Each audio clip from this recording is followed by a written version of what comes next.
resultan poniendo números cuando se refieren a cantidades, no en letras, solo con números, el DPI identificado solo con números y algunas cuestiones que van, diríamos, no tan estrictas como se van a dar en una escritura pública, ¿verdad?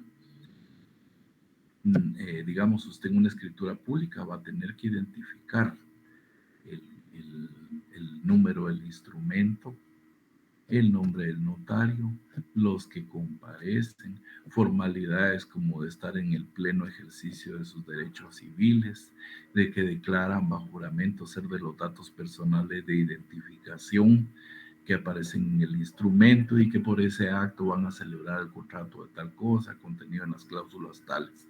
Y ahí nos vamos con el instrumento y lo desarrollamos, siempre cumpliendo con las condiciones que establece la ley. O, por ejemplo, otro contrato que es muy típico es el de la constitución de una sociedad. En el caso de una sociedad hay una cosa que es muy particular. Por ejemplo, cuando los socios aportan el capital de la, digamos, de la constitución, que puede ser en dinerario o no dinerario. En el caso de algunas empresas resulta de que aportan, por decir algo, bienes en especie. Y entonces vienen y la primera condición dice que el Señor aporta esto y esto y esto y esto con tal valor. Ahora, en ese sentido, pues él no puede aportar y decir que tiene ese valor, pero los socios que están participando en la constitución de la sociedad tienen que expresar que aceptan ese justiprecio que se le ha dado a los bienes que se están presentando como parte o aportando como parte del patrimonio de la sociedad. Es decir, ahí nos encontramos nosotros con que tiene que darse esa condición. Y luego la otra que es muy particular, si fueran un montón de bienes, se tienen que individualizar en la escritura pública de constitución. No es simplemente nombrarlos o solo enumerarlos, sino que tienen que identificarse en detalle. Algunas veces se vuelve también bastante difícil. A mí me tocó una oportunidad, una sociedad en la que era una cantidad enorme de bienes que las había identificado el auditor de la empresa, había emitido una certificación y todo, pero la verdad es de que si hubiéramos hecho todo ese inventario y lo metemos en la escritura pública, lo incorporamos ahí, hubiera sido una escritura como de unas 300 hojas y eso es un poquito antieconómico. Entonces a mí se me ocurrió simplemente tomar la certificación, protocolizarla y después aludirla dentro de la escritura para no poner todo eso. Y me lo aceptó el registro mercantil, me dijeron que lo iban a utilizar en el futuro como una fuente para poder justificar ese tipo de procedimiento también, ¿verdad? Pero esos ya son gajes del oficio, les decía, ¿verdad?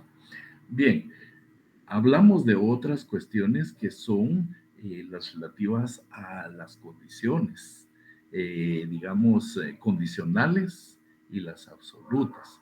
¿De qué estamos hablando en ese sentido? Que un contrato condicional dice que cuando las obligaciones que genera se sujetan a una condición suspensiva o resolutoria y es absoluto cuando su eficacia no está sometida a una condición. Por ejemplo, si nosotros una condición que pusiéramos de un contrato de construcción, que nosotros pusiéramos como condición que los pisos y las paredes van a tener un determinado color o un determinado material. Entonces, si esto, digamos, es obligatorio, su incumplimiento me obliga a discutir el contrato propiamente dicho.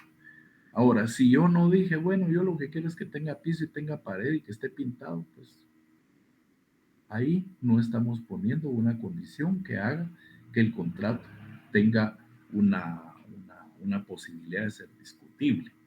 Y luego estamos hablando de otro tipo de contratos que van a ser instantáneos y sucesivos. En ese sentido, digamos, ¿cómo podríamos hablar de un contrato, digamos, de tipo instantáneo, pues aquel en el que se van a dar prácticamente los hechos y se van a consumir inmediatamente. Vamos a suponer que vengo yo y le digo a una persona, mire, yo le voy a dar a usted un contrato de atención de un evento, que le dijera yo, un evento social, y yo me voy a encargar de darle todos los alimentos, ¿verdad? Entonces la condición es que se consumió todo, ¿verdad? Y básicamente, pues en esos términos, se cumplió con la condición del contrato, ¿sí? Y cuando se va a dar que va a ser absoluto, entonces se van a ir cumpliendo las condiciones dentro de un determinado plazo, ¿sí? Entonces, en una no se va a dar es la condición del plazo y en la otra sí se va a dar la condición del plazo. No sé si vamos con alguna duda de lo que hemos hablado.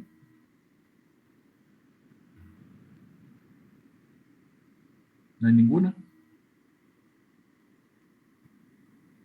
Bueno, vamos bien entonces, mire qué maravilla. Bien, entonces luego vamos a hablar de los contratos mercantiles en particular propiamente. Todo esto que hemos hablado lo van a encontrar ustedes en material de apoyo que les voy a proporcionar. De tal manera que vamos a dedicar también algún momento para poder eh, discutir alguna duda que tengan ustedes ya cuando tengan el material en su mano. Estamos hablando de generalidades porque básicamente es explicativo y como dicen, no es para memorizar, sino que es para entender, ¿verdad? Entonces cada uno de ustedes en su momento van a ir haciendo sus conclusiones de todo. Vamos a irnos ahora al término, a lo relacionado con la compraventa mercantil, que es el primer, diríamos, contrato que vamos a tener dentro de los que se van a ir desarrollando propiamente. Entonces, diríamos que la compraventa como tal es la que tiene la mayor cantidad de tráfico comercial, porque va a ser la típica que se va a dar entre los comerciantes.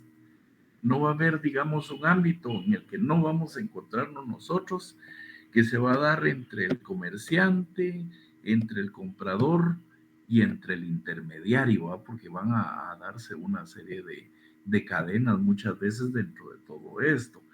Y otro tipo de vinculaciones, como por ejemplo las que se van a dar a nivel bancario, a nivel de seguros, que se van a dar de fianzas, de títulos de crédito, en fin, la compraventa mercantil va a tener muchísimo, digamos, un abanico enorme de posibilidades dentro de las cuales se va a realizar la actividad mercantil o las actividades de los comerciantes propiamente dichos. Entonces, vemos nosotros que la compraventa se encuentra regulada en los artículos del 695 al 706 del Código de Comercio. Entonces vamos a ver el 795.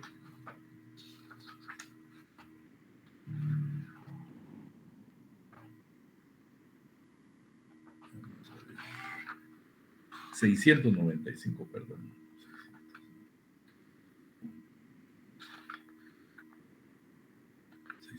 Bueno, entonces cuando hablamos de los contratos mercantiles en particular, dice el 695, dice ventas contra documentos. En las ventas contra documentos, el vendedor cumplirá su obligación de entrega, remitiendo al comprador los títulos representativos de las mercaderías y los demás documentos indicados en el contrato o exigidos por el mismo. Salvo pacto en contrario, el pago del precio deberá hacerse en el momento en que se entreguen los documentos, sin que el comprador pueda negarse a efectuar el mismo, alegando defectos relativos a la calidad o al estado de las cosas, a no ser que tenga prueba de ello.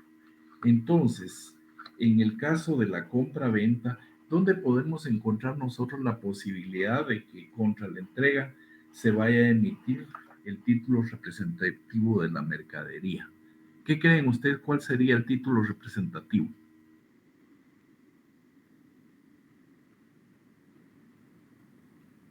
¿Vendría siendo la factura, Lick? Exactamente. Ese sería el título que nos da precisamente diríamos, esa evidencia del negocio.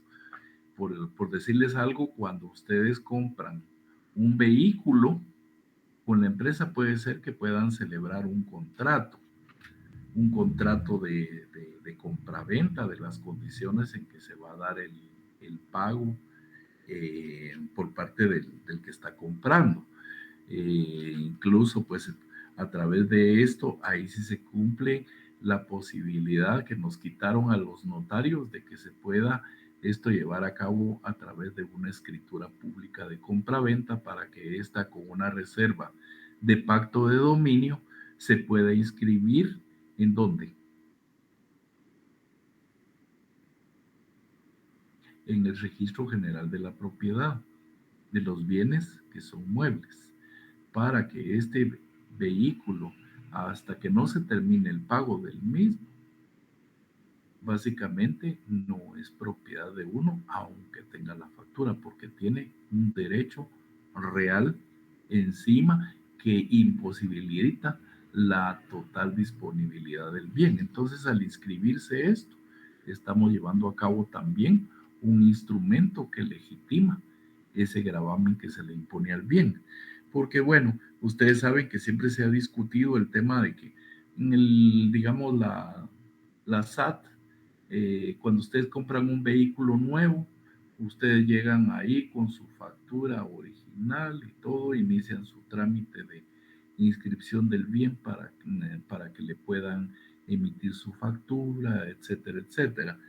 Pero posteriormente lo que le entregan a uno es un supuesto certificado de propiedad y realmente pues esto vino a perjudicar al notario generalmente con este tipo de negocio, pues se recuerdan ustedes antes el notario celebraba la escritura de compraventa de bienes y vino la SAT y de plumazo vinieron ellos y se atribuyeron el derecho de emitir títulos de propiedad y realmente los únicos que podrían en un momento dado reconocer o un certificado de propiedad tendría que ser el registro de la propiedad cuando uno inscribe un testimonio de una escritura, porque por naturaleza el registro de la propiedad inscribe bienes, el registro de la propiedad industrial va a inscribir patentes de invención, derecho marcario, etcétera, etcétera.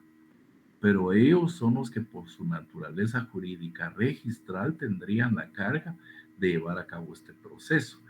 Pero la SAT como tal está violando pues varias cuestiones. Primero, el hecho de que en un certificado de estos que ellos le dan a uno de propiedad, vamos a suponer que ustedes venden un automóvil a otra persona y solo se endosa, ¿verdad? Con el NIT de la persona, con su dirección, etcétera, etcétera. No ni siquiera está establecido en cuánto lo está pagando, sino que ahí dicen que por una tasa fija de 500 quetzales, creo yo, el vehículo pasa a la otra persona. Pagan ustedes su cuota del impuesto, el porcentaje, y obviamente pues antes era con una auténtica, ahora se está haciendo por una firma electrónica que lleva a cabo el notario y le pagan cualquier cosa por ella. Pero ¿cuál es el gran problema de todo esto? Pues que en el instrumento de compraventa de un bien, uno puede discutir el tema de lo que les hablaba a ustedes, de los vicios ocultos, de la evicción que pudiera tener el bien. Digamos que usted compró un carro el día de hoy a una persona y usted no llevó mecánico, sino que se lo llevó a su casa, lo pagó porque le gustó. Y a los 3, 4 días resulta que el carro se le funde o se le daña de una manera que le afecta económicamente. Pero usted no puede ir con el vendedor y decirle, mire, devuélvame mi dinero porque el vehículo no sirve.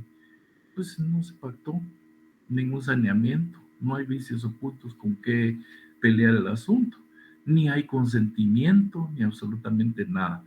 Entonces, como les digo, la autoridad fiscal tributaria únicamente tendría competencia de poder llevar a cabo el control tributario de los vehículos en cuanto al pago del impuesto de circulación de vehículos, llevar el control, pues, de quienes, de conformidad con las escrituras o los medios con que se haya acreditado la compraventa, es el propietario del vehículo.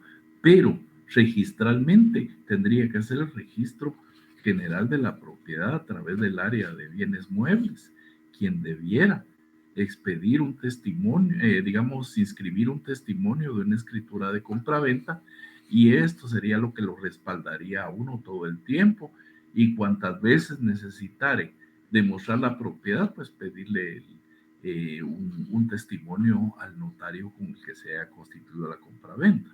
Pero desde el punto de vista, digamos, tributario, yo no sé de dónde sacaron que ellos pueden acreditar la propiedad de un inmueble. En fin, aquí se ve cada novedad, ¿verdad? En ese sentido. Pues bien, entonces nos encontramos nosotros que el artículo 695 es el que regula prácticamente la compraventa de bienes.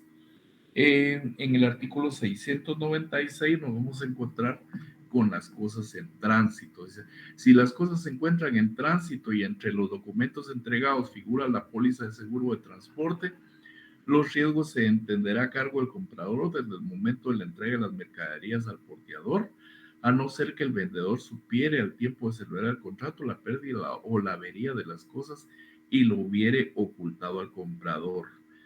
Quiere decir que en este caso, pues cuando ustedes traen una mercadería en tránsito, vamos a encontrar a otros actores que son los que van a darle, digamos, su soporte a la condición de la compraventa. En el momento en que ustedes dejan el bien en el muelle y contratan a una aseguradora y a un transportista, le dicen porteador al transportista que va a traer el bien a Guatemala, en ese momento cesó la obligación del vendedor para con el comprador en relación al el bien que está en tránsito hacia Guatemala, ¿verdad? Entonces, en este caso, ya los riesgos van a correr por cuenta del seguro y por la responsabilidad según el contrato de transporte que haya uno celebrado con el transportista o porteador que se encargue de la actividad. De esto no tiene ninguna duda.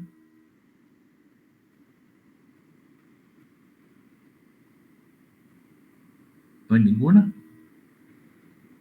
Esto es muy importante. Les voy a contar que han habido fraudes aquí en Guatemala, que después, pues, ya, pues, como ya no son de buena fe, sino que son constitutivos de delito. Por ejemplo, cuando se simula un autoasalto, se sacan los bienes, se sustraen del furgón y se ponen cosas que no correspondían a la naturaleza del negocio. Por ejemplo, nosotros tuvimos el caso de una empresa que traía llantas a Guatemala.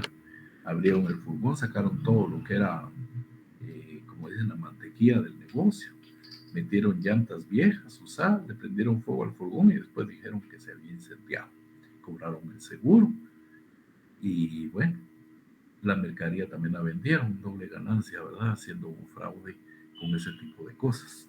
Entonces vemos nosotros que también ahí pueden surgir otra serie de circunstancias que ya trascienden al campo penal.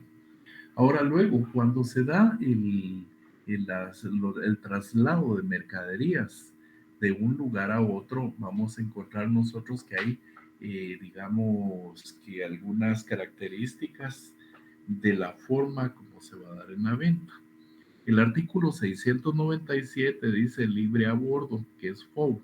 En la venta libre a bordo FOB, la cosa objeto del contrato deberá entregarse a bordo del buque o vehículo que haya transportarla en el lugar y tiempo convenidos, momento a partir del cual se transfieren los riesgos al comprador.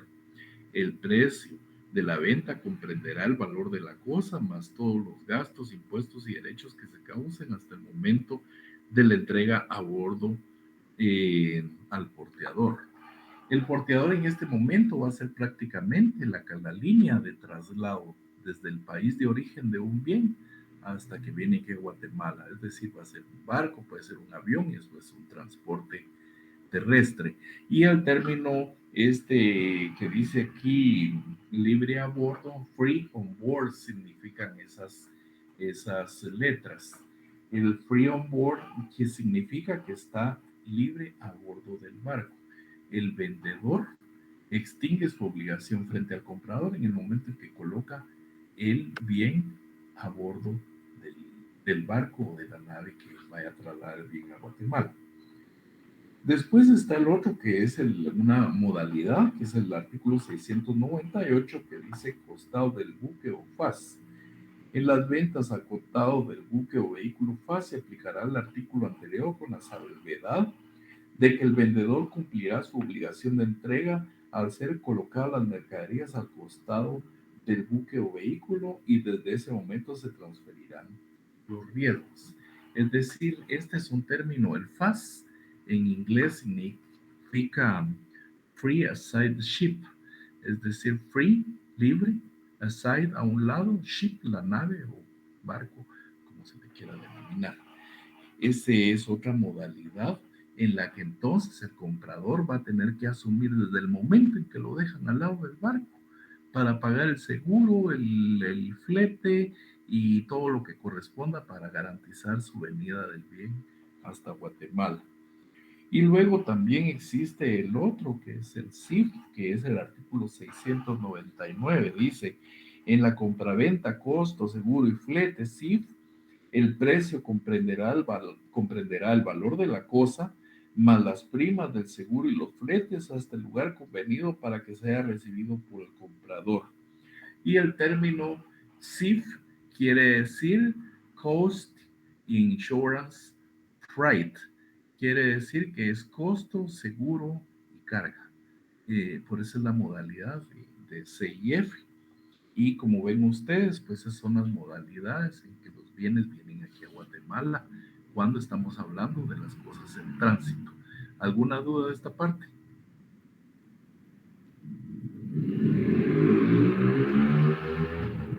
¿No?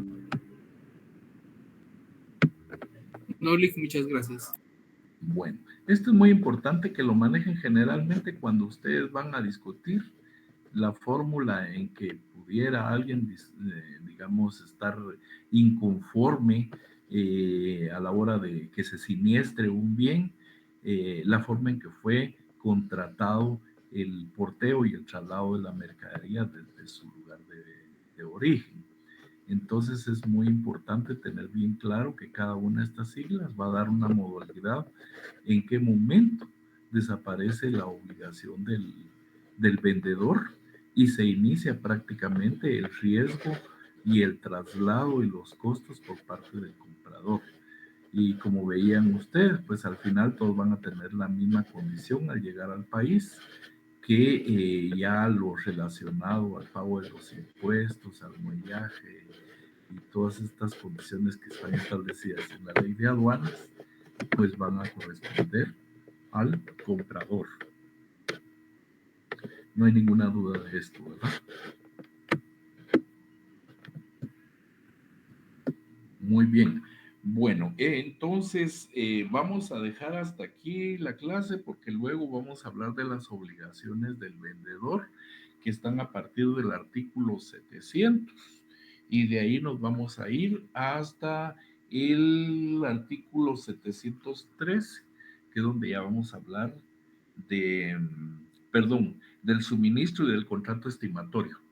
Luego vamos a hablar en las siguientes partes de los depósitos de cada uno de estos contratos y como les digo, pues vamos a tratar de que estos tengamos la mayor cantidad de, de ampliaciones relacionadas con la norma y que ustedes pues se sientan cómodos con el manejo de cada una de estas condiciones, que como ven ustedes son bastante sencillas, ¿verdad? Así que lo dejamos aquí el día de hoy y nos estamos viendo para el próximo jueves. Y si ahorita ustedes tienen algunas otras dudas, pues podemos terminar de ello. Yo no tengo ninguna prisa. Lick, tengo una duda. Yo le envié mi correo y usted, por el correo de cada uno fue donde envió el link, ¿verdad? ¿O no? Sí. Es que no le... Es que lo que sucedió fue que tenía yo un link inicial que era de otra clase, no de la de ustedes. Y hubo un error ahí, por eso tuvimos que correr mandándoles uno nuevo. Pero este